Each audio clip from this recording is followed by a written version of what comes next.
لله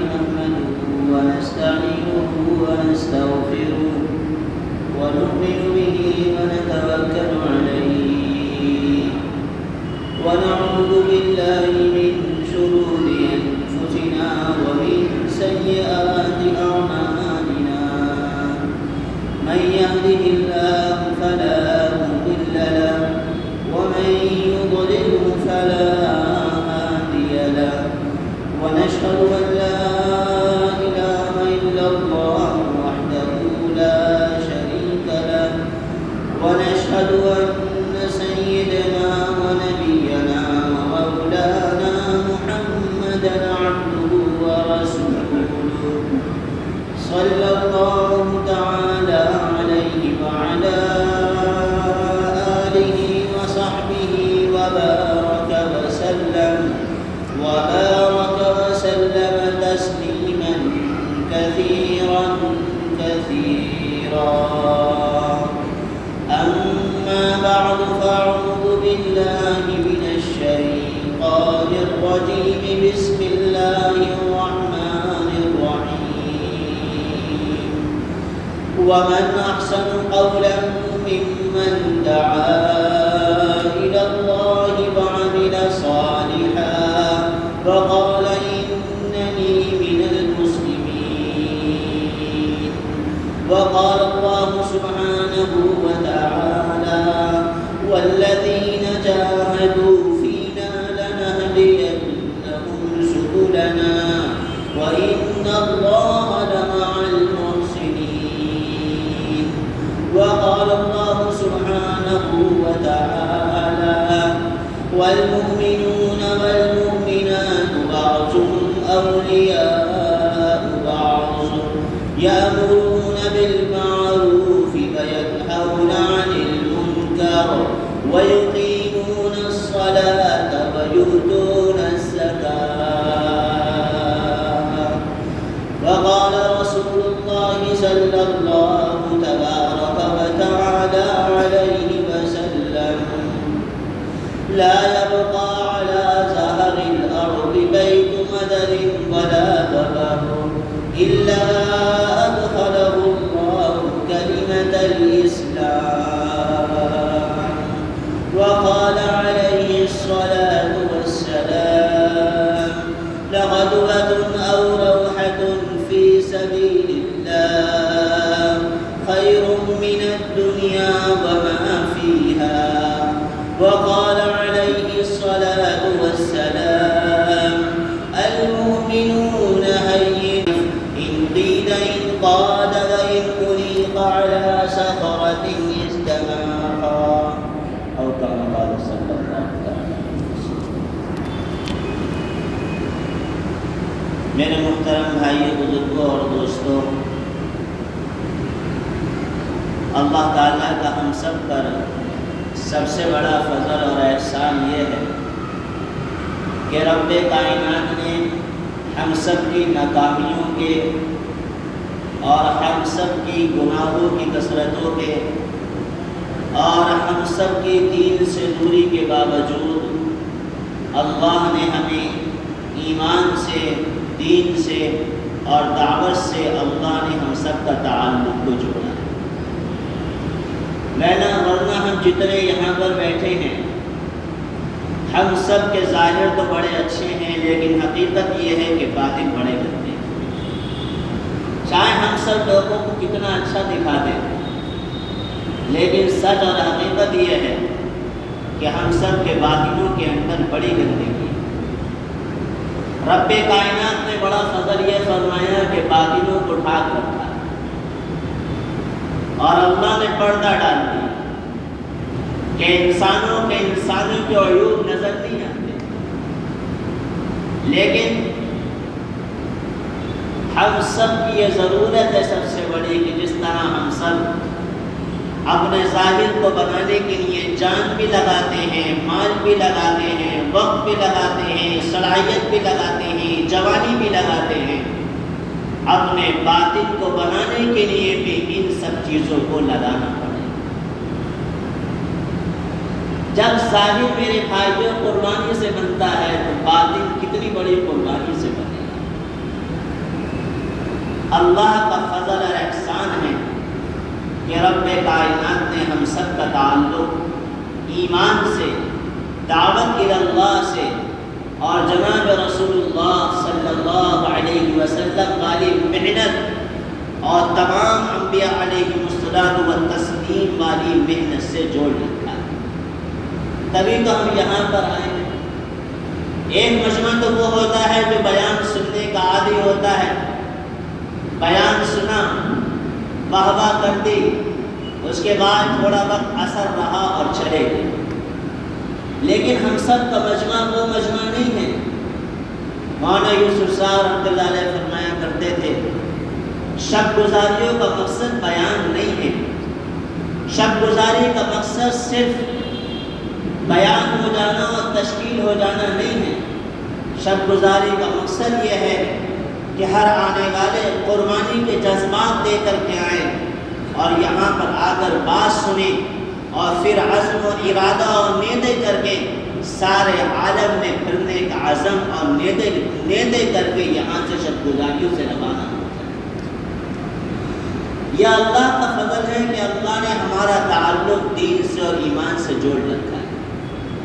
لیکن میرے بھائیوں، ہم سب ایمان کے اعتبار سے، اعمال کے اعتبار سے، تعلق مع اللہ کے اعتبار سے، دعوت اللہ کے اعتبار سے ہم سب بڑے کمزور ہیں، اور افسوس یہ ہے کہ ہم سب مطمئن بھی ہیں۔ ایمان والا اپنے ایمان پر مطمئن، نمازی اپنی نماز پر مطمئن، عالم اپنے علم پر مطمئن، ذاکر اپنے ذکر پر مطمئن، اخلاق والا حسن اخلاق پر مطمئن۔ آخر ہم سب اپنے اعمالوں پر مطمئن کیوں بیٹھے؟ حالانکہ اگر ایمان دینے کے بعد صرف مطمئن ہو جانا کام ہوتا تو جناب رسول اللہ صلی اللہ علیہ وسلم نے جن 40 صحابہ اکرام کو جنت کی خوشخبری دی، جن صحابہ اکرام کے بارے میں فرمایا کہ صدیق جنت کے 7 دروازے تمہیں پکاریں گے کہ ابو بکر ادھر آ جاؤ، ادھر آ جاؤ، جس عمر رضی اللہ عنہ کے بارے میں فرمایا کہ عمر تمہاری زبان پر فرشتے بولتے ہیں، تم اس امت کے محدث ہو، جس عثمان رضی اللہ عنہ کے بارے میں فرمایا کہ عثمان تمہاری حیا سے اللہ کو بھی حیا آتی ہے، جس علی کے بارے میں فرمایا کہ علی تم علم کا سب سے بڑا دروازہ ہو، جس حسن اور حسین رضی اللہ عنہ کے بارے میں فرمایا کہ حسن اور حسین تم جنت کے اندر، تمہاری جنت میری جنت کے سامنے ہوگی۔ لیکن اس کے باوجود کبھی بھی یہ صحابہ اپنے ایمان پر مطمئن نہیں، کبھی نہیں ہوئے۔ ہم آخر اپنے ایمان پر مطمئن کیوں ہیں؟ آخر نمازی اپنی نماز پر مطمئن کیوں ہیں؟ ایک عالم اپنے علم پر مطمئن کیوں ہو جاتا ہے؟ ایک ذاکر چند تسبیحات کو پڑھ کر کے اپنے ذکر پر مطمئن کیوں ہو جاتا ہے؟ کیا وجہ ہے؟ میرے بھائیوں اور دوستوں، وجہ یہ ہے کہ صحابہ کرام اپنا ایمان اوپر دیکھتے تھے اور ہم اپنے ایمان کو بے ایمان کے مقابلے میں دیکھتے ہیں۔ ہم نے اپنا ایمان دیکھا بے ایمان کے مقابلے میں کہ ہمارے پاس ایمان ہے۔ کتنے ایسے ہیں دنیا کے اندر جن کے پاس ایمان بھی نہیں ہے، تو لہٰذا ہم اپنے ایمان پر مطمئن ہوتے ہیں۔ نمازی نے دیکھا اپنے آپ کو بے نمازی کے مقابلے میں کہ ہم تو نمازی ہیں۔ کتنے ایسے ہیں جن کے زندگی میں نماز بھی نہیں، جو اللہ کا حکم پورا نہیں کرتے، اس لیے نمازی اپنی نماز پر مطمئن ہو کر بیٹھ گئے۔ عالم نے دیکھا اپنے علم کو جاہلوں کے مقابلے میں۔ اللہ نے ہمیں عالم بنایا، ہم قیامت میں عوام کے سفارشی ہوں گے، معاذ رضی اللہ عنہ کے جھنڈے کے نیچے ہوں گے۔ ہم عالم ہیں، جاہلوں کے مقابلے میں علم کو رکھا تو عالم اپنے علم پر مطمئن ہو گئے۔ میرے بھائیوں، اگر ہم اپنے ایمان کو صحابہ کے ایمان کے مقابلے میں دیکھیں، اپنی نماز کو صحابہ کی نماز کے مقابلے میں دیکھیں، اپنے علم کو صحابہ کے علم کے مقابلے میں دیکھیں تو شاید اپنے آپ کو بے ایمان ہی تصور کریں گے، اپنے آپ کو بے نمازی ہی گردانیں گے، اپنے آپ کو جاہل ہی گواریں گے، کیونکہ ہم اپنے ایمان کو بے ایمان کے مقابلے میں دیکھ کر کے مطمئن ہوتے ہیں۔ اس لیے صحابہ اکرام کبھی مطمئن نہیں ہوتے تھے، کبھی نہیں ہوتے تھے۔ عبداللہ ابن مبارک رحمۃ اللہ علیہ 6 مہینے حدیث پڑھاتے تھے، اور ان حدیث کو 6 مہینے پڑھانے کے بعد اللہ کے راستے میں نکلتے تھے۔ بنجر علاقے، دیہات کے علاقے، بنجر زمین، جو لوگ علم سیکھنے کے لیے عبداللہ ابن مبارک رحمۃ اللہ علیہ کے پاس نہیں آ سکتے تھے، 6 مہینے علم پڑھانے کے باوجود، 6 مہینے حدیث کا درس دینے کے باوجود، 6 مہینے قال اللہ قال الرسول کو پڑھانے کے باوجود، 6 مہینے راہ خدا میں نکل کر کے امت کو حدیث سکھاتے اور پڑھاتے۔ اور پتہ ہے کتنا بڑا ان کی درجہ لگتی تھی، اللہ اکبر۔ آج تصور نہیں ہے ایسی درجگاہوں کا، تصور نہیں ہے ایسے طلباء کا، اور تصور بھی نہیں ہے ایسے پڑھنے پڑھانے والے لوگوں کا۔ جس زمانے میں ہم دارالعلوم پڑھتے تھے تو اس زمانے میں دارالعلوم دیوبند کے دور حدیث کے اندر 1200 طلباء تھے ایک درجے کے اندر۔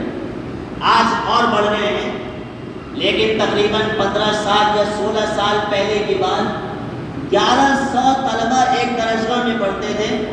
تو پڑھانے والے استاد کو بھی معلوم نہیں ہوتا تھا کہ یہ میرا شاگرد ہے، میں اس کو بخاری یا مسلم ترمذی پڑھاتا ہوں، یہ میرے سامنے پڑھتا ہے یا نہیں پڑھتا۔ نہ پڑھانے والوں کا تعلق اتنا ہوتا تھا طلباء سے، نہ طلباء کا تعلق پڑھانے والے اساتذہ سے۔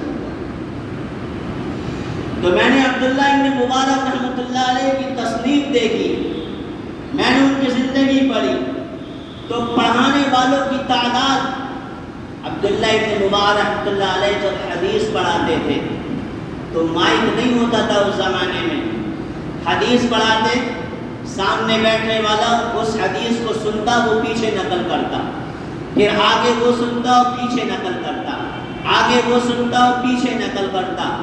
ایک حدیث میں پڑھانے والوں کی جو مجلس ہوا کرتی تھی طلباء کی، اس میں حدیث نقل کرنے والوں کی تعداد 11,000 ہوتی۔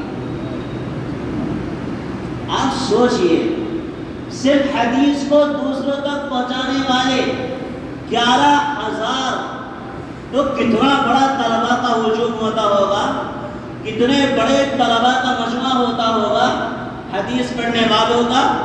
لیکن میرے بھائیوں، 6 مہینے حدیث پڑھانے کے باوجود بھی کبھی مطمئن نہیں بیٹھے۔ لوگ کہا کرتے تھے آپ تو امام المحدثین ہیں، آپ کیوں جاتے ہیں راہ خدا کے اندر، آپ کیوں پھرتے ہیں، لوگ آپ سے آ کر کے حدیث پڑھتے ہیں۔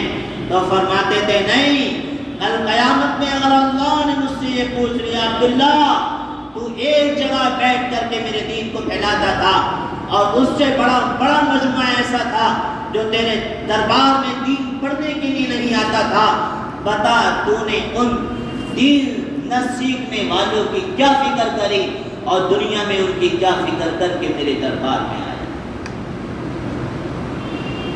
میرے بھائیوں اور دوستوں، اس لیے جب اللہ ایمان دیتا ہے تو جناب رسول اللہ صلی اللہ علیہ وسلم اس زمانے کے اندر جب کوئی مسلمان ہوتا تھا تو آپ اس کو ایمان اور ایمان کے پھیلنے کا اور ایمان کی تعلیمات کو اور ایمان کو ساری دنیا میں پھیلانا ہے، باقاعدہ اللہ کے رسول صلی اللہ علیہ وسلم مسجد نبوی میں بٹھا کر کے سکھایا کرتے۔ آپ نے سنا ہوگا ابو ذر غفاری رضی اللہ عنہ اسلام لائے، اللہ کے رسول نے فرمایا ابو ذر اعلان مت کرنا، ظلم کا دور ہے، مارے جاؤ گے، پیٹے جاؤ گے، لوگ دشمن ہو جائیں گے۔ یا رسول اللہ، جب اللہ نے ایمان دیا ہے تو ایمان جب دل کے اندر آتا ہے تو ایمان دل کے اندر آنے کے بعد تقاضا کرتا ہے دعوت الی اللہ۔ اگر ہمارا ایمان اندر سے دعوت کا تقاضا نہیں کرتا تو معاف کرنا ہم ناقص مسلمان ہیں۔ اگر ہمارا ایمان صرف ہمیں نماز پر کھڑا کرتا ہے، اگر ہمارا ایمان صرف ہمیں قرآن کی تلاوت پر کھڑا کر رہا ہے، اگر ہمارا ایمان صرف ہمارے ہاتھوں میں تسبیح دلوا رہا ہے اور ہمارا ایمان دعوت الی اللہ کو تیار نہیں کر رہا، ہمارا ایمان ہماری زبان سے لا الہ الا اللہ، ساری کائنات میں جو کچھ ہوتا ہے اللہ سے ہوتا ہے، اس کی دعوت نہیں دلوا رہا تو میرے بھائیوں ہمارا ایمان ناقص ہے، ہم ایمان کے اعتبار سے کمزور ہیں۔ یہ ہمیں سیرت بتاتی ہے، یہ ہمیں صحابہ کی زندگی بتاتی ہے، یہ ہمیں حیات الصحابہ بتاتی ہے کہ ایمان جب دل کے اندر آتا ہے تو ایمان کا پہلا تقاضا ہوتا ہے کہ اللہ کی طرف بلاؤ اور ساری کائنات کو اللہ کی طرف لے کر کے آؤ۔ جو ایمان دعوت پہ کھڑا نہیں کر رہا، جو ایمان اپنے گھر سے نہیں نکال رہا، جو ایمان قربانی نہیں دلوا رہا، جو ایمان گھر بار کو نہیں چھٹوا رہا، جو ایمان راہ خدا کی کڑوی کسیلی نہیں سنوا رہا، جو ایمان خدا کی راہ کی گرمی کو برداشت نہیں کرا رہا، میرے بھائیو وہ ایمان ناقص ہے، وہ ایمان کمزور ہے۔ بتاؤ جو ایمان اللہ کے راستے میں نہیں گرا رہا، کل قیامت کی گرمی سے بچا کر کے وہ ایمان جنت میں کیسے داخل کرے؟ یہ بڑی فکر کی بات ہے، میں کوئی بیان کرنے نہیں بیٹھا میرے بھائیو، یہ آپ کی آج کی شب گزاری بیان کی نہیں ہے، مقصد یہ ہے کہ ہم سب یہ سمجھ لیں زندگی میں آنے کا مقصد ہمارا صرف عبادت نہیں، زندگی کا مقصد دعوت الی اللہ، زندگی کا مقصد دعوت الی اللہ۔ اللہ کی قسم اگر آج ایمان کے اندر دعوت آ جاوے، زبان پہ دعوت آ جاوے، دعوت والی فکر ہماری زندگی کے اندر آ جاوے، آج بھی ساری کائنات کا باطل اللہ منٹوں سیکنڈوں میں توڑ کر کے ایمان والوں کے قدموں میں پھیر دے گا۔ ابو بکر رضی اللہ عنہ کا دور ہے، مشورہ ہوا روم کے بادشاہ کو دعوت دی جائے، کون جائے کون جائے؟ رائے آئی امیر المومنین فلاں کو بھیج دیجئے، خلیفۃ المسلمین فلاں کو بھیج دیجئے۔ آپ نے فرمایا حضرت ہشام بن عاص رضی اللہ عنہ، فرمایا ہشام تم جاؤ۔ اس زمانے کی سب سے بڑی طاقت، جیسے آج ہمارے تصور میں سب سے بڑی طاقت امریکہ، اس زمانے کی سب سے بڑی طاقت روم اور فارس، تو کس کو بھیجنا چاہیے تھا؟ جیسے ہم کہتے ہیں ارے فلاں کو بھیج دو، فلاں کو بھیج دو، نہیں، جس کے دل کے اندر ایمان ہوگا اور دعوت الی اللہ غالب ہوگی، اللہ اس کی زبان کے اندر اتنا اثر ضرور پیدا کرتا ہے۔ ہشام رضی اللہ عنہ کو شام بھیجا گیا کہ ہشام جاؤ اور روم کے بادشاہ کو دعوت دو اور انہیں بتاؤ اللہ ایک ہے اور ہم حضرت محمد رسول اللہ صلی اللہ علیہ وسلم کے غلام ہیں اور ایمان ساری دنیا کے اندر پھیلانا چاہتے ہیں اور ہم تمہیں بھی دعوت دے رہے ہیں، تم اسلام قبول کر لو، سلامتی کے اندر آ جاؤ۔ میرے بھائیوں میری طرح یہ بیانات نہیں ہوتے تھے صحابہ میں، یہ تو ہماری کمزوری ہے کہ بیانات ہوتے ہیں، ورنہ اللہ کے رسول کی زندگی پڑھو، اللہ کے رسول کے خطبات پڑھو، اللہ کے رسول کے بیانات پڑھو، خلفائے راشدین کی سیرت پڑھو، آپ کو بڑے بڑے بیانات نہیں ملیں گے، مختصر سی دعوت دیا کرتے تھے اور اس دعوت کی وجہ سے بڑے بڑے دل فتح ہو جائے، بڑے بڑے علاقے والے علاقوں کو چھوڑ دیا کرتے تھے۔ حضرت عمر رضی اللہ عنہ جب گئے مسجد اقصیٰ، جب گئے تو وہاں کے لوگ آ گئے کہ نہیں ہم آپ سے لڑنا نہیں چاہتے، آپ کے مقابلے میں آنا نہیں چاہتے۔ یہ کیا بات ہے؟ ہم نے پڑھ رکھا ہے کہ اگر تمہارے پاس ایسے لوگ آئیں اور ان کی زندگی ایسی ہو تو خبردار ان سے مقابلہ مت کرنا، اگر مقابلہ کرو گے تو پارا پارا ہو جاؤ گے۔ یہ ہمارا ملک ہے، یہ ہماری سلطنت ہے، یہ ہماری حکومت ہے، یہ آپ کے قدموں میں نچھاور ہے، آپ ہی اس سلطنت اور حکومت کے مالک ہیں۔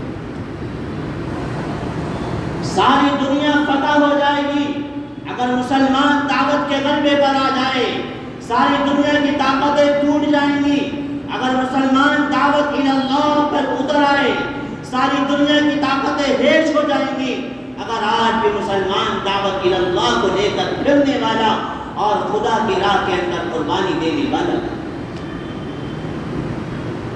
پھر اللہ وہ کرے گا جو مسلمان چاہتا ہے، پھر اللہ وہ کرے گا جس کی مسلمان قسم کھا لے گا، پھر اللہ وہ کرے گا جو مسلمان مانگے گا، پھر اللہ وہ کرے گا جو مسلمان کہے گا، چاہے اللہ کی عادت کے خلاف ہی کیوں نہ ہو جائے، اللہ کی عادت کے خلاف ہی کیوں نہ ہو جائے۔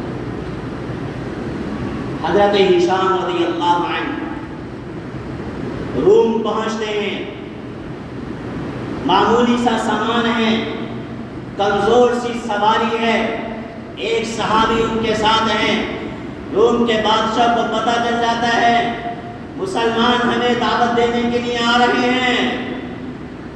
آئے ہائے، اس لیے میرے بھائیوں، اگر ہماری نکلنے والی جماعتیں اور افراد چاہے 4 ماہ ہو یا چلہ ہو یا سیروزہ ہو، اگر اپنے وقت کو سیرت کے مطابق لگائیں، اللہ کے رسول کے جیسے آپ پھرا کرتے تھے اور نکلا کرتے تھے، اور صحابہ کی جماعتیں پھرا کرتے تھے اور نکلا کرتے تھے، اگر آج کا مسلمان اسی نہج پر نکلنے اور پھرنے والا بن جائے، اللہ تبارک و تعالی اس علاقے کے باطل کو ایک ہی جماعت سے توڑ کر کے رکھے، ایک جماعت سے۔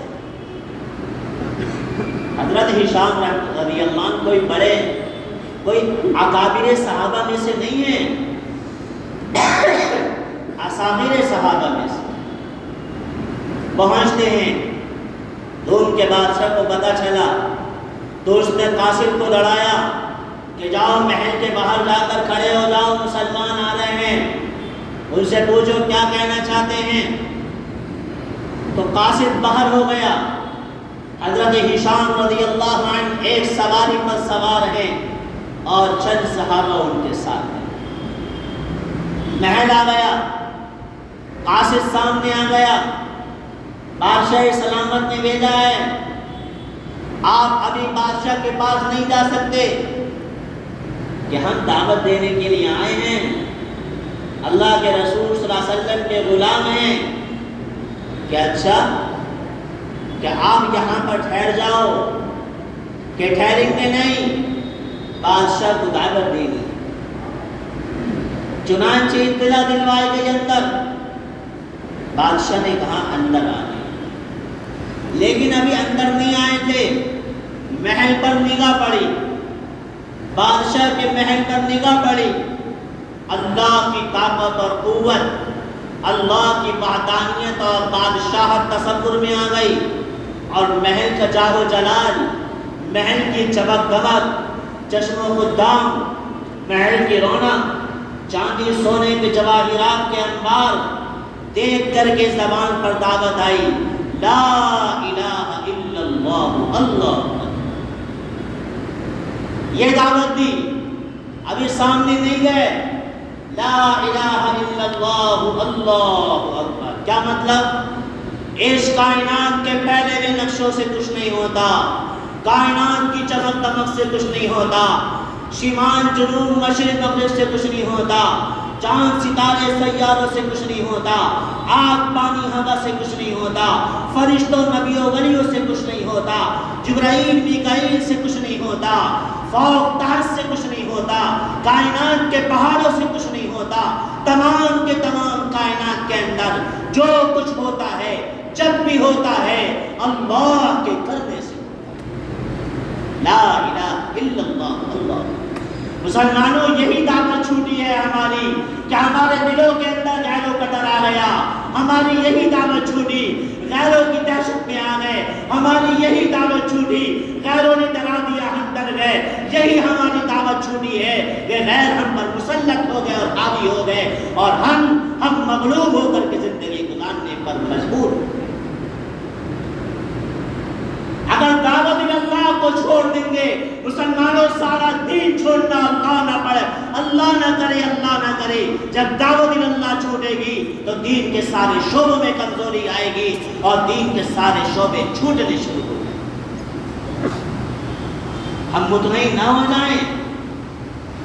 اسی وجہ سے جناب رسول اللہ صلی اللہ علیہ وسلم نے 63 سالہ زندگی میں سب سے زیادہ محنت دعوت اللہ پہ کی۔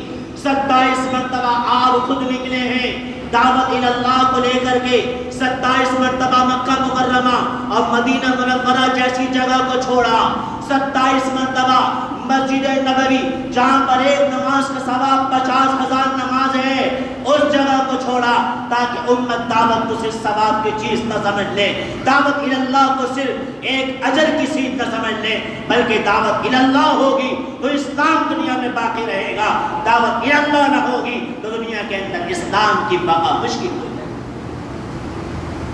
مشکل ہو جائے۔ دعوت اللہ کو ہم ہلکے میں نہ لیں۔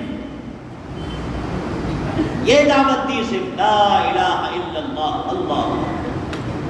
حضرت ہشام رضی اللہ علماء نے لکھا ہے صرف ایک دعوت کا کلمہ یہ کہا تو روم کے بادشاہ کا محل جیسے ٹہنی پر پتے ہوتے ہیں وہ پتے ہلنے لگتے ہیں۔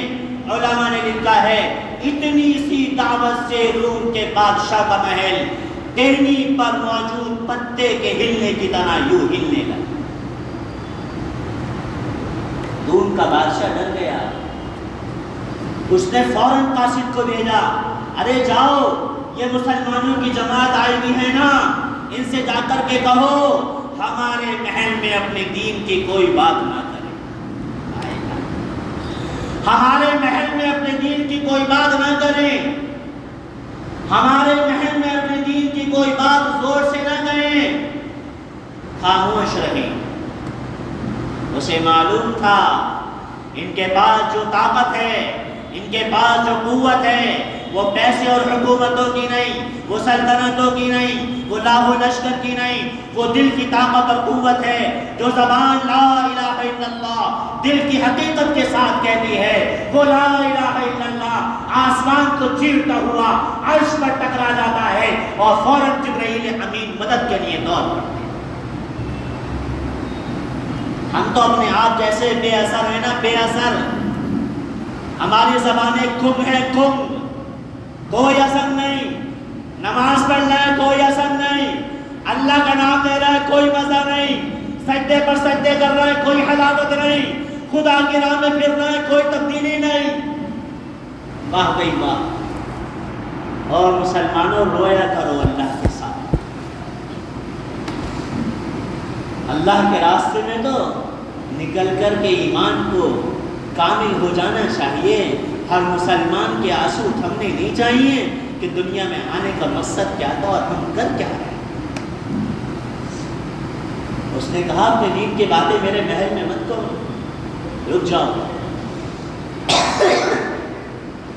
قاصد آیا، اپنی زبان سے آپ کچھ نہ بولیں، اپنے دین کی باتیں اپنی زبان میں مت کریے، اس محل کے اندر بادشاہ کا حکم ہے کہ اچھا۔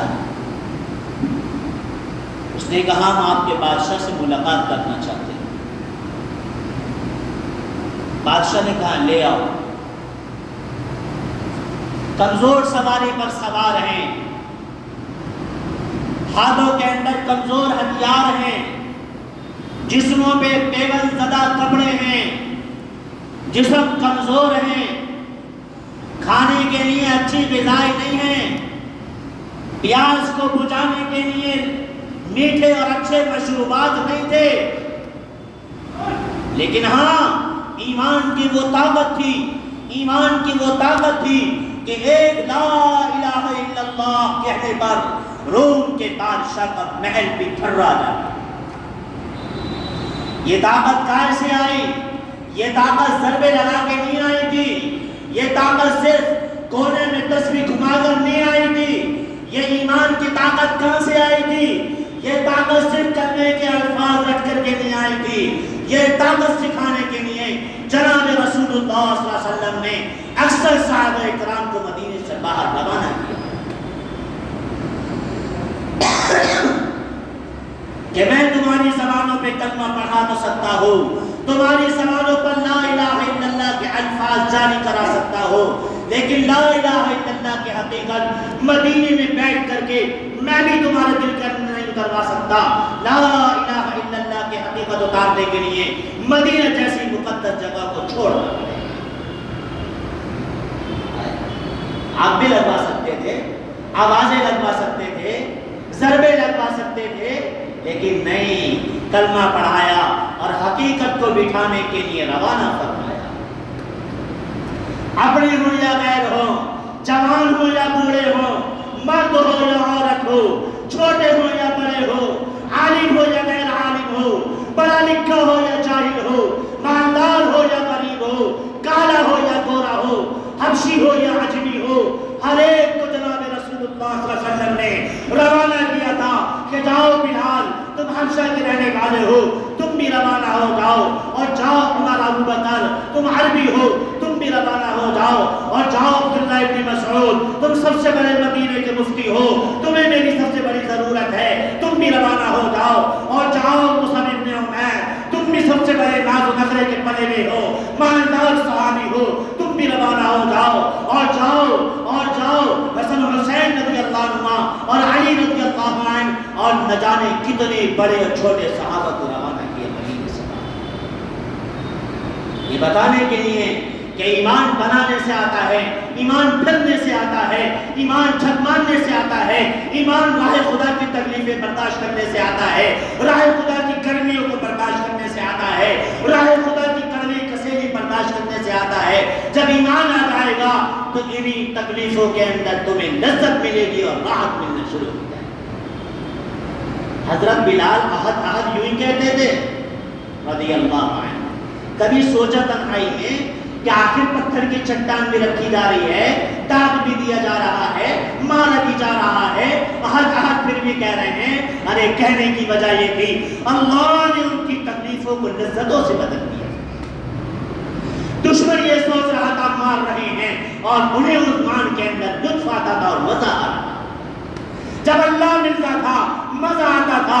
ایوب علیہ السلام سے اللہ نے پوچھا تھا، ایوب بتاؤ صحت کے دن زیادہ اچھے گزر رہے ہیں یا بیماری کے دن زیادہ اچھے تھے؟ ایوب علیہ السلام نے جواب دیا، الہ العالمین، جب میں بیمار تھا وہ دن مجھے زیادہ اچھے تھے، وہ دن زیادہ محبوب تھے۔ اللہ نے فرمایا ایوب یہ کیسے ہوا؟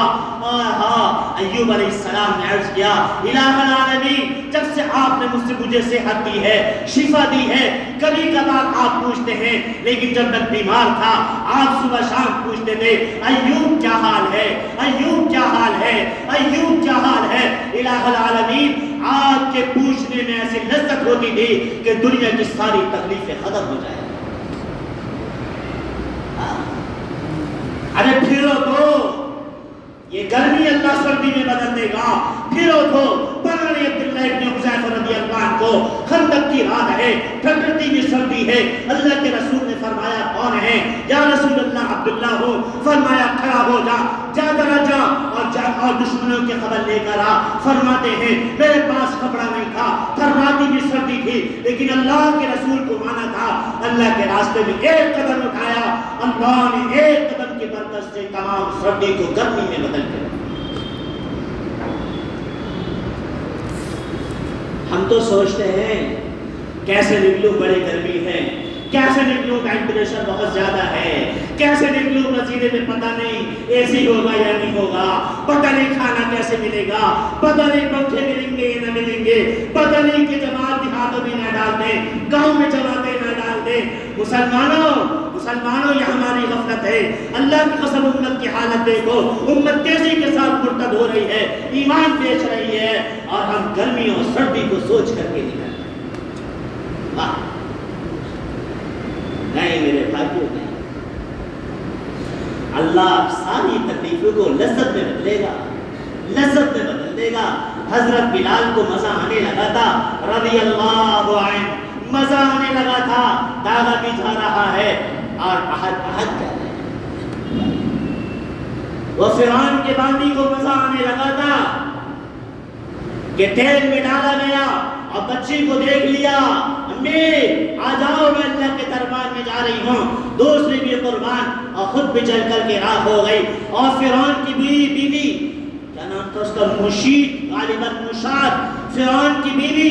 جب فرعون نے دیکھا میرے گھر کے اندر بھی اللہ کو ماننے والی ہو گئی، ایک تو باندھی تھی ایک بیوی تھی، غالباً مشاد نام تھا اس کا، تو فرعون نے دیکھا میرے گھر کے اندر بھی میرا منکر، تو حکم ہوا کہ اس کو برہنہ کر دیا جائے. فرعون کی بیوی، ساری لذتیں اس کے پاس ہیں، ایک بول پر فرعون حکومت اس کے قدموں میں ڈال دیا کرتا تھا.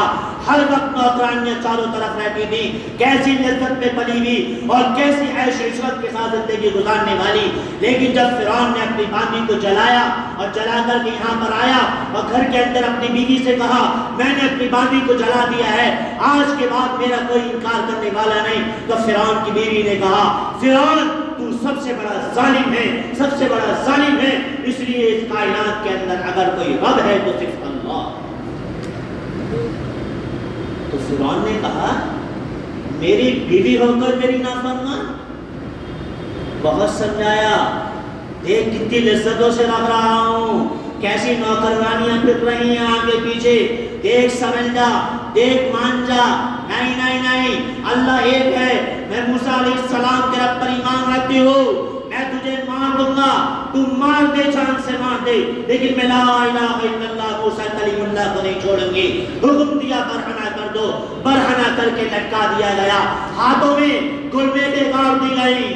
اور علماء نے لکھا ہے چہرہ محل کی طرف کیا گیا، محل کی طرف، تاکہ فرعون کی بیوی کو یہ پتہ چلے میں کیسے عیش و آرام میں تھی. فرعون نے حکم دیا اس کا چہرہ میرے محل کی طرف رکھنا. ہاتھوں میں گلمیخیں گڑ گئیں، اللہ اکبر، اس ہاتھ میں گلمیخ، اس ہاتھ میں گلمیخ، دونوں پیروں میں گلمیخیں ہیں. میرے بھائیوں اللہ امتحان لیتا ہے، جنت ایسی نہیں ملے گی، نبی کا پڑوس ایسا نہیں ملے گا، نبی کے دست مبارک سے حوض کوثر ایسے ہی مل جائے گا. نبی کی شفاعت چاہتے ہو یوں ہی مل جائے گی، قبر میں نبی کی زیارت چاہتے ہو ایسے ہی مل جائے گی. ارے آؤ، خون کی بازی بھی لگانی پڑے گی، جان کی بازی بھی لگانی پڑے گی، اور مال کی بازی بھی اللہ لگوائے گا تم سب سے. ہم سب سے اس کے لیے تیاری کرنی پڑے گی. آئے آئے گلمیخیں گاڑ دی گئی. جب فرعون نے دیکھا آئے آئے ٹس سے بس نہیں ہو رہی، تو حکم دیا جسم سے، زندہ جسم سے اس کی کھال کھینچ لی جائے. ہم تو تھوڑی ساری پریشانی آ گئی تو سمجھتے اللہ نے نہیں کیا ہے، تھوڑے سارے حالات آ گئے گھر چھوڑ دیا، تھوڑے سارے حالات آئے اللہ کے راستے کا خروج چھوڑ دیا، تھوڑی ساری دکان کی بکری کم ہوئی، مہینے ڈال دیے. او میرے بھائی اور دوستو، اللہ آزماتا ہے، آزماتا ہے. اللہ نے جان لے کر بھی آزمایا، مان لے کر بھی آزمایا، اور حضرت رسول پاک صلی اللہ علیہ وسلم کی 63 سالہ زندگی کے سارے دن آزمایا، سارے دن. مجھے بتا دو ایک روایت آپ کے پاس مل جائے کہ اللہ کے رسول نے 2 وقت پیٹ بھر کر کھانا کھایا ہو. ایک روایت علماء نے لکھا حالانکہ اللہ کے رسول اللہ کے حبیب تھے، حبیب، اور حبیب کا درجہ بہت بلند ہوتا ہے. ابراہیم علیہ السلام خلیل تھے، اللہ کے رسول حبیب تھے، حبیب خلیل سے بڑا ہوتا ہے.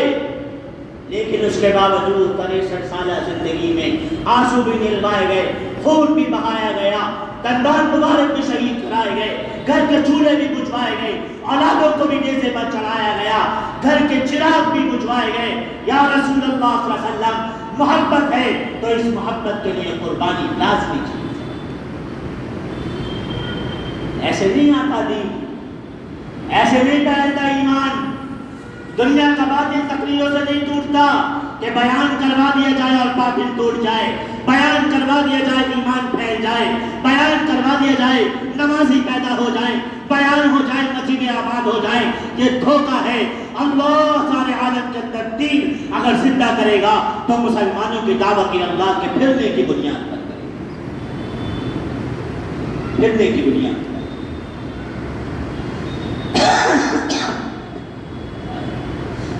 تو فرعون نے کھال کھچوائی کہ اب چھوڑتی ہے مجھے رب مان لے کہ نہیں. آخری ہر بار مایا جسم پہ کھال نہیں ہے, گل میخیں لگی ہوئی ہیں. فرعون نے کارندوں کو حکم دیا اس کے برہنہ جسم پر جس پر کھال نہیں ہے مرچیں ڈال دی جائیں, مرچیں ڈال دی جائیں.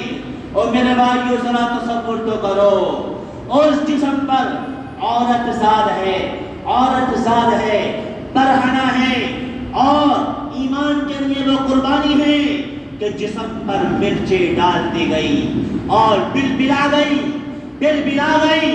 اللہ سے دعا کری, اللہ سے دعا کری, رب ابن لی عندک بیتا فی الجنہ ونجنی من فرعون وعملی ونجنی من القوم الظالمین. جب مرچیں ڈالی گئی بغیر کھال والے جسم پر بل بلا اٹھی, زبان سے نکلا رب ابن لی عندک بیتا فی الجنہ. اے اللہ, اے اللہ جنت میں میرے لیے ایک گھر بنا دے. ونجنی من فرعون, مجھے اس فرعون سے نجات دے دے. وعملہ, یہ جو میرے ساتھ کر رہا ہے برا سلوک, اے اللہ مجھے اس سے نجات دے دے. ونجنی من فرعون وعملہ ونجنی من القوم الظالمین. اے اللہ مجھے ظالم قوم سے نجات دے دے. یہ دعا کری, مچل رہی تھی.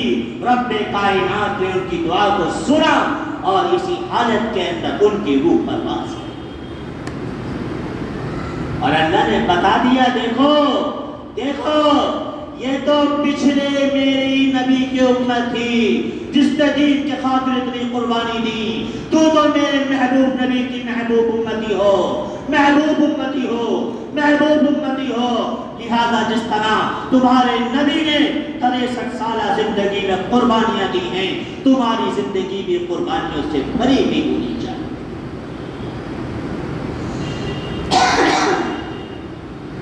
اس لیے میں نے عرض کیا میرے بھائیوں اور دوستوں, دعوت اللہ کے بغیر ایمان کامل نہیں ہو سکتا. ہو سکتا ہے لوگوں کو ان باتوں سے اختلاف ہو جائے, ہو سکتا ہے لوگ یہ کہیں یہ غلو ہے, ہو سکتا ہے لوگ یہ کہیں یہ دین میں افراد ہے, لیکن حقیقت یہی ہے. چل پھر کر کے امت کا حال دیکھو گے تو پتہ چلے گا دعوت اللہ کے بغیر ایمان کامل نہیں ہو سکتا. ومن احسن قولا ممن دعا الى الله وعمل صالحا وقال انني من المسلمين. حضرت ہشام کو ان کے بادشاہ نے بلایا, ہاں بھائی آ جاؤ. ہشام فرماتے ہیں بڑے بڑے وزراء بیٹھے تھے, جیسے پارلیمنٹ تصور کرو آج کے, جیسے اس زمانے کی پارلیمنٹ لگی ہوئی ہو, وزیر اعظم بھی بیٹھا ہو, وزیر خارجہ بھی بیٹھا ہو, سارے حکمران بیٹھے ہو اور وہ بھی بیٹھا ہو. اس زمانے میں ایسی روم کے بادشاہ بھی بیٹھا تھا اور بڑے بڑے وزیر علاقوں کے بیٹھے ہوئے تھے. حضرت ہشام پہنچے, بادشاہ نے کہا آپ مجھے سلام کر لیتے, سلام کر لیتے. حضرت ہشام نے کہا ہم آپ کو سلام نہیں کر سکتے. تو ان کے بادشاہ نے کہا اچھا جیسے آپس میں سلام کرتے ہو ایسے ہی کر لیتے.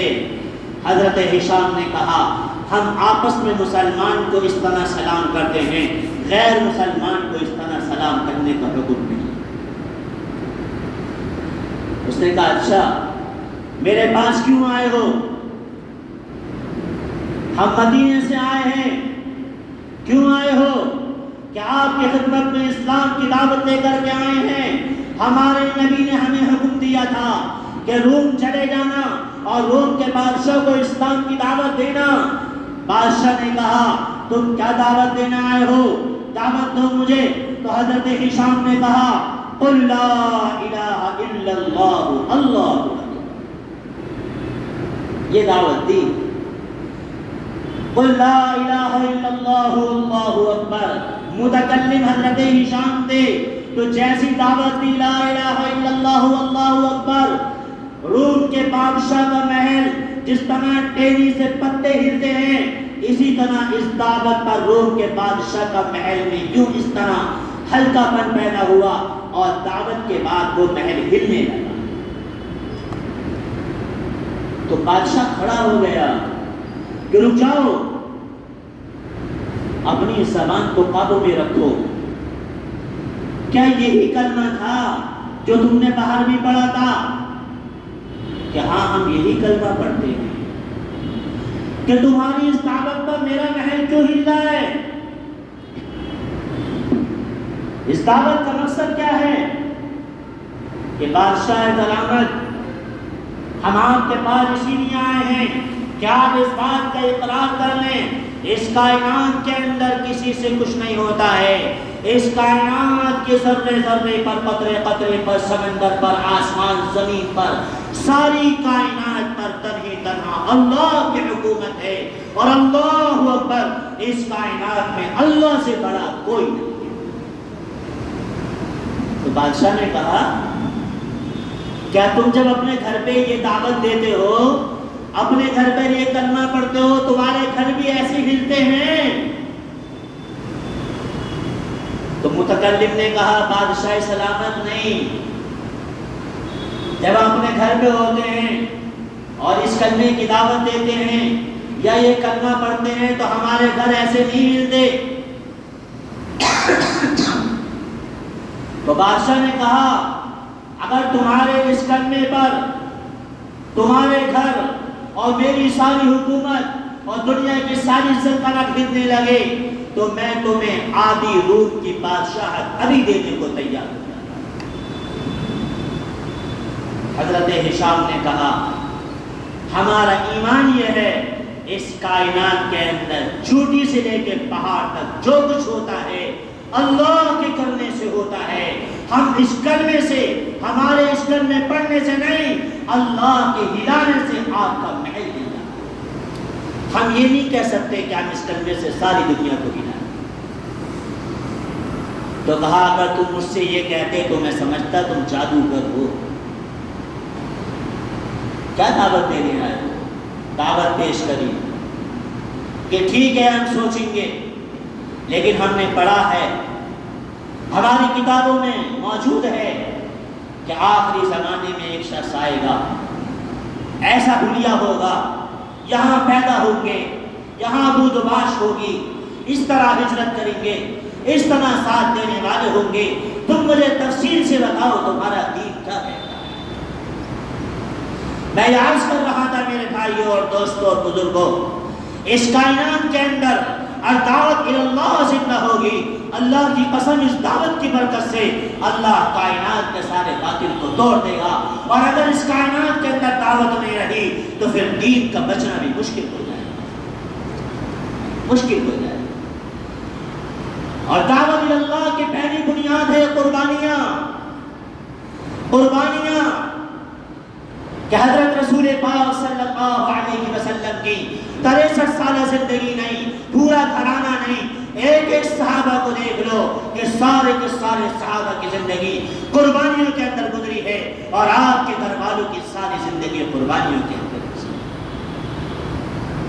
آخری وقت میں جب آپ سر کے اندر درد ہے، آپ کے جسم میں بخار ہے، آپ ہمت کرنے کے باوجود عبداللہ ابن عباس رضی اللہ عنہ اور حضرت قسم غالب رضی اللہ عنہ ہیں، ان کے سہارے پر آپ مسجد نبوی کے اندر تشریف لائے، نماز پڑھی، اس کے بعد منبر پر بیٹھے آپ نے جملہ فرمایا اور فرمایا مسلمانوں میرا دنیا سے جانے کا وقت آ گیا ہے. اگر تمہارے اوپر میرا کوئی حق باقی ہو تو کھڑے ہو جاؤ. آج دنیا کے اندر میرا حق مجھ سے لے لو، میں آخرت کے اندر تمہارا کوئی حق نہیں دے سکتا. کوئی نہیں اٹھا، سب رو رہے. پھر فرمایا مسلمانوں دنیا سے جانے کا وقت آ گیا ہے. اگر میرے اوپر کسی کا کوئی حق ہو تو کھڑا ہو جائے. آج مطالبہ کر دو اور لے لو. کل قیامت کے دن میں اللہ کا رسول ہونے کے باوجود آخرت میں تمہارا کوئی حق نہیں دے سکتا. اور آج 24ویں صدی کا مسلمان یہ کہتا ہے آخرت کو آخرت میں دیکھ لیں گے، قبر کی زندگی قبر میں دیکھ لیں گے، لے جائے تو اپنا حق لے کر کے دکھا دے. جس زمانے میں مسلمانوں کے بول یہ ہو جائیں، میرے بھائیو سوچو اس زمانے میں دعوت اللہ کی کتنی بڑی ضرورت ہے. جب آج کا مسلمان چند ٹکوں پر، چند چیزوں پر ایمان کو بیچنے والا بن جائے، علاقے کے علاقے مرتد ہو جائیں، بچی اور تیزی کے ساتھ خیروں کی طرف چلی جائیں، ایمان کا سودا کر رہی ہو، اور آج 24ویں صدی کا مسلمان لذت دار کھانے کھا رہا ہو، دسترخوانوں کو اپنے خوشبودار کھانوں سے سجا رہا ہو، اپنے جسموں پر فاخرہ لباس پہن رہا ہو، بتاؤ قیامت کے دن اللہ کے رسول کے سامنے کیا جواب دیا جائے؟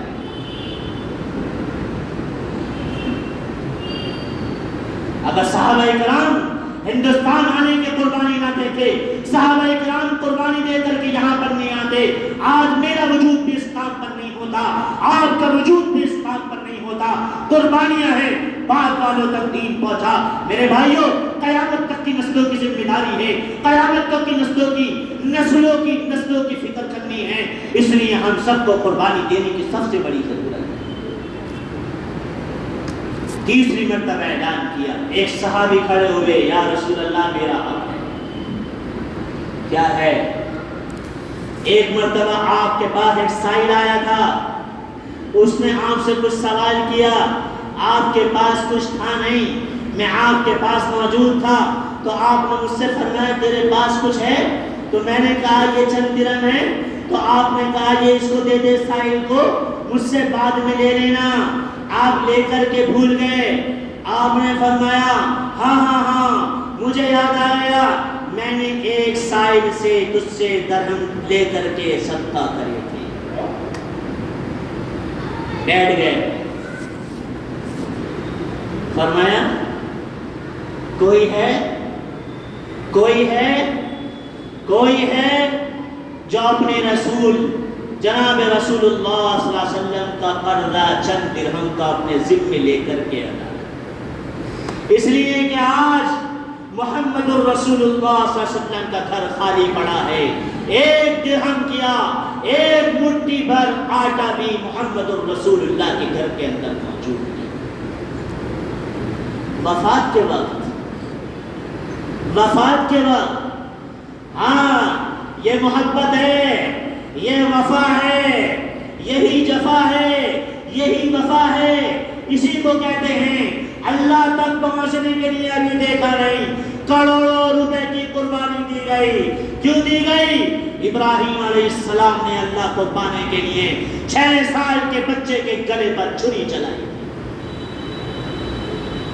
1400 سال نہیں، 2000 سال کا زمانہ تو وہ گزار دو، 1400 سال کا زمانہ یہ گزار دو، کتنا زمانہ گزر گیا، لیکن اللہ قربانی دلوا رہا ہے۔ دیکھو تمہارے جد امجد ابراہیم علیہ السلام ہوا سماکم المسلمین، جنہوں نے تمہارا نام مسلمان رکھا تھا، 96 سال کی عمر کے اندر جب ہاتھوں میں چھری پڑنے کی طاقت نہیں ہوتی، جب سفید بال ہو جاتے ہیں، جب کمر جھک جاتی ہے، جب دانت گر جاتے ہیں، جب کسی سہارے کی ضرورت پڑتی ہے، جب اولاد سہارا بنتی ہے، اس وقت بھی میرے نبی نے، میرے حبیب نے، میرے خلیل نے 6 سال کے بچے کی گردن پر چھری میری وجہ سے چلائی تھی، میری محبت میں چلائی تھی، مجھے پانے کے لیے چلائی تھی، مجھے حاصل کرنے کے لیے چلائی تھی۔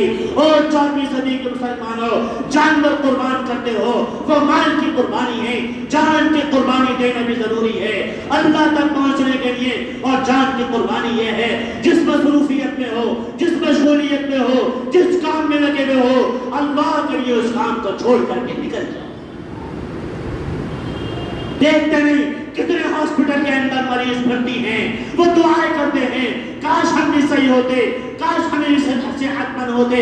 دیکھتے نہیں کتنے چہرے بھری ہوئی ہیں، وہ دعائیں کرتے ہیں کاش ہم بھی صحت کے زمانے میں کچھ وقت لگا دیتے۔ اور میرے بھائیو دیکھتے نہیں قبرستان بھرے ہوئے ہیں، کتنے لوگ دنیا سے چلے گئے سوچتے سوچتے ایک دن آ جائے گا میں بھی چلا جاؤں گا، آپ بھی چلے جائیں گے، میرا جنازہ بھی آپ کے کاندھوں پر ہوگا، آپ کا جنازہ میرے کاندھوں پر ہوگا، یہ کپڑے اتار لیے جائیں گے، نام چھین لیا جائے گا، بدل دیا جائے گا۔ لوگ نہیں کہیں گے مفتی صاحب کا جنازہ، ڈاکٹر صاحب کا جنازہ، انجینئر صاحب کا جنازہ، سارے نام مٹ جائیں گے اور کہا جائے گا لاش کو قریب کر دو، لاش کو نیچے اتار دو، جنازے کو نماز پڑھ لو۔ اور میرے بھائی اور دوستو، دنیا دھوکہ ہے، دھوکہ ہے، دھوکہ ہے۔ اس کے مال و متا سے دھوکے میں مت پڑو، اس کے مال و متا سے دھوکے میں مت پڑو۔ یہاں پر وہ جیتے گا جو قربانی کی بازی لگائے گا، یہاں وہ جیتے گا وہ اللہ کو پائے گا جو مال کی قربانی دے گا، جو جان کی قربانی دے گا، جو وقت کی قربانی دے گا، وہ اللہ کو پائے گا جو قربانی میں سب سے زیادہ بازی لگا کر لے جائے۔ اللہ کے رسول 63 سالہ زندگی، کیا حیثیت، کیا حیثیت! 1000 سال جس نے عمر پائی، 500 سال جس نے عمر پائی، ایک لمحہ سجدے سے جس نے سر نہیں اٹھایا، لیکن اس کے باوجود اللہ کے رسول کا درجہ بڑھا، آپ کا مقام بڑھا، آپ کی جنت بڑھی، آپ کا اللہ کے نزدیک مقام مرتبہ کیوں بڑھا؟ کیونکہ قربانیاں آپ کی سب سے زیادہ بڑھی۔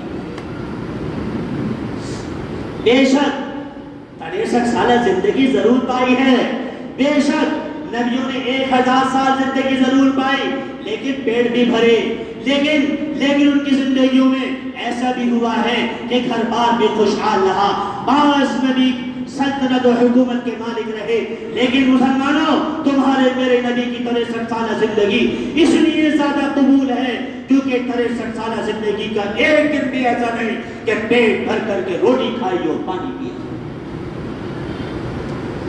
قربانی آگے ہے، مقام آگے ہے۔ اس دنیا میں بازی لگانا چاہتے ہیں تو آؤ قربانیاں دو، اللہ آزماتا ہے، اللہ آزماتا ہے۔ اللہ نے کیسا آزمایا؟ امت کو بھی اللہ اس طرح آزمائے گا، ادھر آسمندر ادھر آزمائے تو تیر آزما ہم جگر آزمائے، آہ نہ کر لبوں کو سی، عشق ہے دل لگی نہیں، عشق ہے دل لگی نہیں، لبوں پہ تیر کھائے گا، قدم آگے بڑھائے جا۔ ایک ایک دن زندگی میں وہ قربانیاں ہیں، اللہ کو بھی ترس آ جاتا تھا، یا رسول اللہ بس کر دیجئے، بس کر دیجئے، بس کر دیجئے۔ میرے بھائیوں اور دوستوں، ہم اس میں مطمئن نہ ہو جائیں۔ ابھی تو ہم نے چلہ لگا لیا، ارے ابھی گرمی بڑی شدت کی ہے، ارے ابھی طرح موسم سازگار ہو جائے نکل جائیں گے۔ نہیں میرے بھائیوں، آخرت میں اگر بڑا اجر چاہتے ہیں، اللہ کے رسول سے ملنا چاہتے ہیں اور صحابہ کرام کے ساتھ حشر کرانا چاہتے ہیں تو آؤ قربانیوں کی بازی لگاؤ، بازی لگاؤ، بازی لگاؤ۔ جیسے صحابہ لگاتے تھے، یا رسول اللہ اگر میں شہید ہو جاؤں تو کیا ملے گا؟ آپ نے فرمایا جنت ملے گی۔ آپ وعدہ کر رہے ہیں کہ ہاں وعدہ کر رہا ہوں، فوراً میدان میں چلے گئے، کود گئے اور لڑتے لڑتے شہید ہو گئے۔ دوسرے آئے، یا رسول اللہ اگر میں بھی ایسی شہید ہو جاؤں تو کیا ملے گا؟ فرمایا وجبت الجنہ، وجبت الجنہ، وجبت الجنہ، جنت میں میرے ساتھ رہے گا۔ یا رسول اللہ وعدہ ہے؟ جی ہاں وعدہ ہے۔ بہت چھلانگ لگائی اور میدان میں گئے اور مقابلہ کرتے کرتے شہید ہو۔ وہ جعفر ابن ابی طالب کا 33 سال کی زندگی میں، یا رسول اللہ کیا ملے گا؟ جعفر جنت میں میں تیرے ساتھ ہوں گا، حشر کے میدان میں میرے ساتھ رہنا۔ یا رسول اللہ وعدہ ہے؟ ہاں وعدہ ہے۔ اور موتا کے میدان میں روانہ ہو گئے، موتا کے میدان میں روانہ ہو گئے، سواری کے پیر کاٹ دیے، واپسی کا خیال بھی نہ آئے۔ جب واپسی کا خیال آئے گا تو پھر بیوی بچے یاد آئیں گے اور جا کر کے شہید ہو گئے، قربان ہو گئے۔ دیکھا نہیں 80 سال کے بوڑھے ابو ایوب انصاری رضی اللہ عنہ چلتے استنبول پہنچے اور جا کر کے شہید ہوئے۔ جا کر کے وہاں پر جب انتقال کا وقت آیا تو ساتھیوں سے کہا میری لاش کو اللہ کے راستے میں لے کر چلنا، جہاں آخری پڑاؤ ہو گیا وہیں دفن کر دینا۔ بڑھاپے کی حالت میں چلتے رہے، آخری مقام پر دفن کر دیا گیا۔ دیکھتے نہیں، ایک صحابی جا رہے ہیں، دعا کر رہے ہیں، اللہم لا تردنی الی اہلی، اے اللہ تیرے راستے میں جا رہا ہوں لیکن واپس میرے گھر نہ پہنچانا۔ ارے مسلمانوں، جن صحابہ کی دعا یہ تھی، بتاؤ دنیا ان کے قدموں میں کیسے دیا؟ کیا دعا کری؟ ہماری طرح نہیں، اللہ حافظ سے رہنا، بچوں کو خیر سے رہنا، موبائل بھی چل رہا ہے، ارے خیریت سے ہو، ارے نہیں اللہم لا تردنی الی اہلی، اس لیے بغلے والی کو جس سے آواز لگائی جاتی ہے مسلمانوں اس موبائل کو چھوڑ کر کے نکلو گے راہ خدا کی لذت ملے گی، اور اگر موبائلوں کے ساتھ فخری زندگی لگا دو گے سوائے ثواب کے کچھ حاصل نہیں، کچھ حاصل نہیں۔ ثواب ضرور مل جائے گا، ثواب تو اللہ والوں کو دیکھ کے مل جائے گا۔ اللہم لا تردنی الی اہلی، شہید ہو گئے۔ اللہ کے رسول نے فرمایا ارے قبر ان کے علاقے میں بنے گی، جنازوں کو سواری پر رکھو، اور حقایا اونٹ نہیں چل رہا، حقایا نہیں چل رہا، حقایا نہیں چل رہا، ارے پوچھ کر کے آؤ کیا بات ہے، پوچھ کر کے آؤ۔ تو بیوی سے پوچھا گیا کچھ کہہ رہے دیکھا، کہاں دعا کر گئے تھے، اے اللہ تیرے راستے میں جا رہا ہو، میرے گھر کی طرف اب مجھے واپس سلامتی کے ساتھ واپس مت کرنا، مجھے اپنے راستے میں شہید کر۔ ہماری دعائیں دنیا کی، اللہ کاروبار چلا دے، اللہ اچھی زندگی دے دے، اللہ پریشانی دور کر دے۔ مسلمانوں نبی کی دعائیں ہے تو صحابہ میں پڑھ لو، صحابہ کی دعائیں ہے تو صحابہ میں پڑھ لو۔ اس لیے میں آپ سے عرض کرنا چاہتا ہوں اس زندگی کے اندر کامیاب ہونا چاہتے ہیں تو نکلو اللہ کے راستے میں، اور پھرے اللہ کے راستے میں، اور اپنی ہستی کو مٹا دو اللہ کے راستے میں، اور اپنے جذبات کو کھپا دو اللہ کے راستے میں، اور اپنی زندگی کو کھلا دو اللہ کے راستے میں۔ اللہ کی قسم قیامت میں اللہ مل جائے گا، اللہ کا رسول مل جائے گا، اس سے بڑھ کر کوئی سودا نہیں، کوئی سودا نہیں، کوئی سودا نہیں۔ اس لیے آپ حضرات سے درخواست ہے جس طرح آپ حضرات نے ماشاءاللہ سکون کے ساتھ بات سنی ہے، میرے بھائیو یہ تو ایک بات تھی، ایک بیان تھا، اس کے علاوہ کچھ نہیں ثواب ہے۔ میں آپ سے عرض کر رہا ہوں ان بیانات سے کچھ نہیں ہوتا ہے، ثواب ضرور ملتا ہے، لیکن میرے بھائیو دین پھیلانا ہے تو بیان نہیں، نکلنا پڑے گا، پھرنا پڑے گا، چلنا پڑے گا، قربانی دینی پڑے گی، گھر بار کو چھوڑنا پڑے گا، کچھ تو آنسو آپ کے نکلے، کچھ آپ کے پیچھے آپ کی بیوی نکلے، کچھ بچوں کے نکلے، کچھ پریشانیاں آئیں، کچھ آپ گرمی کا سہری سنیں، کچھ گرمی برداشت کریں۔ اللہ کو پیار آئے جس علاقے میں آپ کی جماعت ہو، اللہ سارے علاقے والوں کی ہدایت کے فیصلے کرے، ایسی ہدایت کرتی ہے۔ اس لیے آپ سے درخواست ہے جس طرح بات سنی ہے نا سکون کے ساتھ اللہ کے لیے تشریف رکھیں۔ اب سارے حضرات اپنی جگہ پر کھڑے ہو کر کے بتاؤ، 5 ماہ کے لیے انشاءاللہ میرے پاس وقت نہیں ہے، 1-2 کارگزاری میں سنا تھا، میں نے سنائی بھی ہے شاید جب میرا سفر حبشہ کا ہوا اور ایک اور ملک کا ہوا کہ دنیا کے اندر بے دینی کتنی تیزی کے ساتھ دوڑ رہی ہے، اور دنیا کا کیا عالم ہے اس وقت، مسلمانوں کا کیا عالم ہو رہا ہے۔ اس لیے میرے بھائیوں آپ حضرات اپنی جگہ سے اٹھو اور بتاؤ 5 ماہ کے لیے انشاءاللہ تعالی جس کے پاس لوگ موجود ہیں ایسے سارے حضرات کھڑے ہو، اللہ سے دعائیں کرو، مانگو، اللہ ہی قبول کرے گا جب ہی نکل پائیں، قبولیت کا راستہ۔ اس لیے اپنی جگہ پہ کھڑے ہو کر کے بتاؤ 5 ماہ کے لیے انشاءاللہ تعالی۔ اور ہمارے شہر سے ہر حلقے سے ماشاءاللہ جماعتیں ہیں، منگل میں بھی جماعتیں پیش ہوئی تھی، بہت سارے حلقوں میں جماعتیں ہیں، 4 مہینے کی ماشاءاللہ اپنے اپنے حلقوں کے اعتبار سے بھی۔ اور جو ہمارے ٹھیا والے ہیں یا ہمارے اور اطراف کے لوگ آئے ہوئے ہیں وہ بھی بتاؤ انشاءاللہ پوری جماعتیں لکھو۔ اللہ تعالی ہم سب کو قبول کرے۔ کہ ہمارا بہت اہم چھوڑ ہے اور امت کا یہ ایک طبقہ ہے، اور اللہ تعالیٰ نے فرشتہ بھی ان سے بڑا کام لیا ہے اور انشاءاللہ دے گا، تو اس لیے ہم لوگ اس پر بڑی ساری توجہ دیں کہ ہمارا ماشاءاللہ جوڑ ہو رہا ہے پہلی بار، تو سارے حلقوں کے اندر اس کی بڑی ساری محنت کریں، اور چونکہ ترجمہ ہے تو وصولی کی ترتیب کریں۔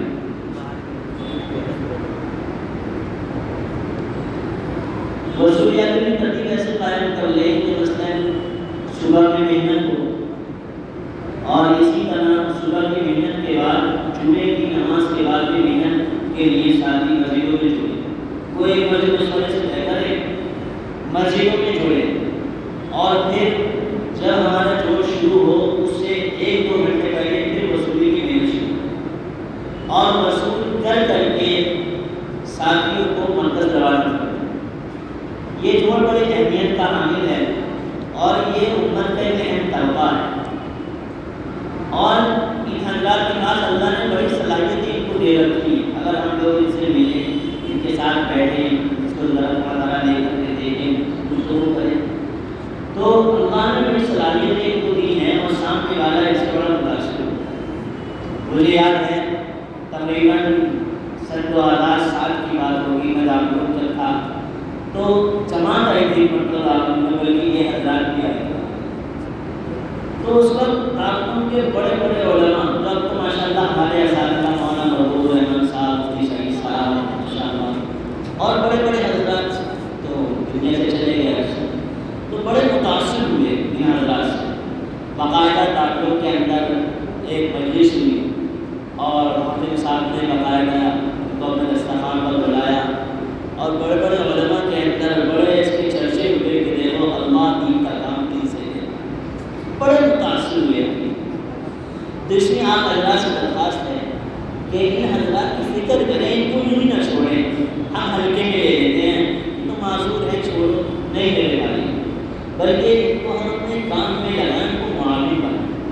اس لیے محنت کا عنوان قائم کر کے صبح بھی محنت کریں اور پھر جمعے کے بعد بھی محنت کر کے غسل یابی کر کے ان کو مرکز بنانا چاہیے۔ یہ ہمارے 13 ضلعوں کا جوڑ ہے ماشاء اللہ، اور پہلے مرتبہ یہ ہمارا 13 اضلاع کا جوڑ یہاں پر ہو رہا ہے معذوری۔